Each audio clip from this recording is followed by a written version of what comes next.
हम ज्ञान और दर्शन को समझ रहे हैं। इस गाथा में 44वीं नंबर गाथा में ज्ञान और दर्शन का साहचर्य बताया जा रहा है।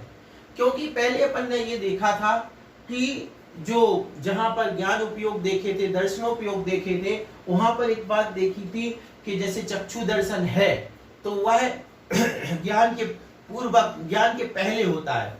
चक्षु दर्शन पूर्वक ज्ञान होता है।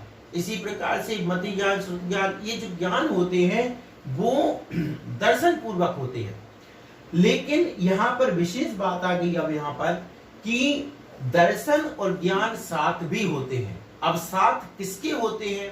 जैसे अपन सब है, अपन सब के क्या होता है? दर्शन, और दर्शन के बाद ज्ञान होता है। लेकिन ऐसी भी स्थिति है जहां पर दर्शन और ज्ञान का साहचर्य यानी एक साथ होते हैं। देखते हैं गाथा में, दंसण पुव्वम राणम छद मत्थाणम रा दोंडी उप उग्गा जुगवम जम्हा केवली राहे जुगवम तु ते दोवी।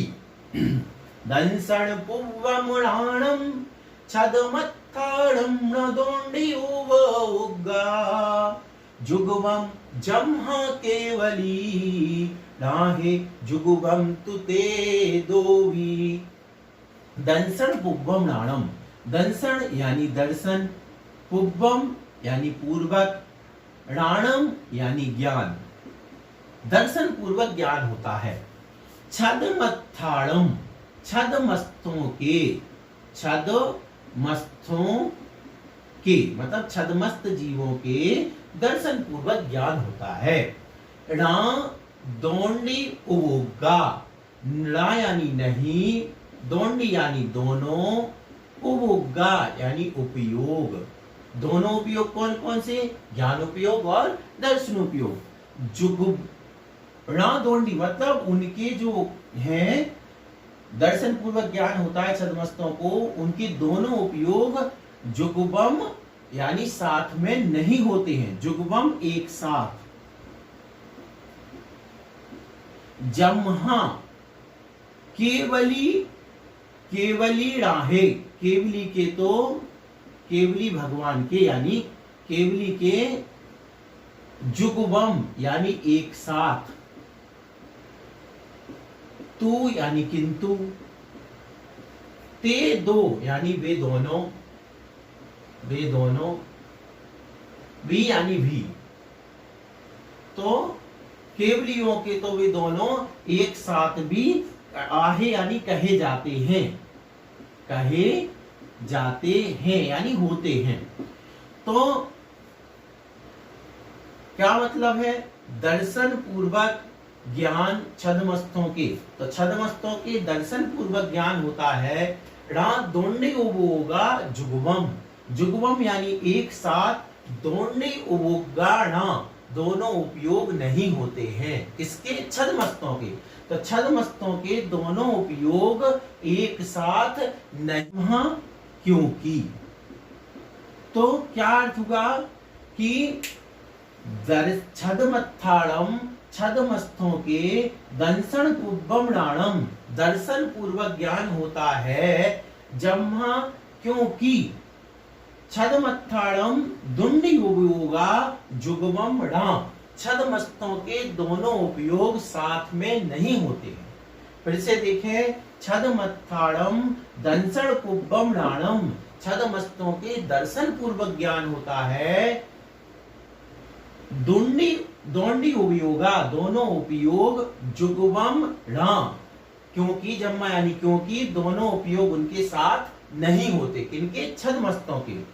लेकिन केवली, केवलियों के, केवल ज्ञानी के क्या होता है? जुगवम एक साथ, तू ते किंतु यानी किंतु, ते यानी वे दोनों, वी यानी भी। तो केवल ज्ञानी के वे दोनों एक साथ भी होते हैं।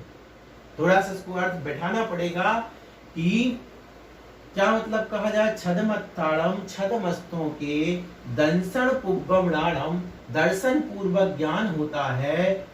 दोंडी उबोगा जुगवम राम दोनों उपयोग उनके साथ नहीं होते हैं। अब इसको बीच में लगाना है कि छद्मस्तों के दर्शन पूर्वक ज्ञान होता है जम्मा, क्योंकि उनके दोनों उपयोग साथ में नहीं होते हैं। लेकिन केवली राहे केवल ज्ञानी के, केवली राहे यानी केवल ज्ञानी के जुगमम तुते दो भी, वे दोनों उपयोग साथ में भी होते हैं, यानी केवल ज्ञानी के साथ होते हैं और छद्मस्तों के क्रम से होते हैं, दर्शन पूर्वक ज्ञान होता है। अब अपन को देखना है नया शब्द है छद्मस्त। छद्मस्त, तो छद्म किसे कहा जाता है? छद्म का अर्थ है जो ज्ञानावरण और दर्शनावरण से ढका हुआ है। ज्ञानावरण और दर्शनावरण इनसे सहित जो है वह कहलाता है छद्म। और छद्म में जो स्थ है यानी ज्ञानावरणी कर्म दर्शनावरणी कर्म से सहित है वह छद्मस्त है। ऐसे छद्मस्त कहाँ तक होते हैं? 12वें गुणस्थान तक। तो 12वें गुणस्थान तक के जीव छद्मस्त कहे जाते हैं, यानी 12वें गुणस्थान तक दर्शन होगा, दर्शन के बाद ज्ञान होगा। लेकिन 13वें गुणस्थान में केवली भगवान के और 13वें गुणस्थान 14वें गुणस्थान में क्या होगा? दर्शन और ज्ञान एक साथ होंगे। इस प्रकार से इस गाथा का अर्थ अपन को समझना चाहिए कि छद्मस्तों के दर्शन पूर्वक ज्ञान होता है क्योंकि उनके दोनों उपयोग एक साथ नहीं होते हैं, किंतु तू यानी किंतु केवली राहे केवल ज्ञानी के तो वे दोनों जुगवम एक साथ भी होते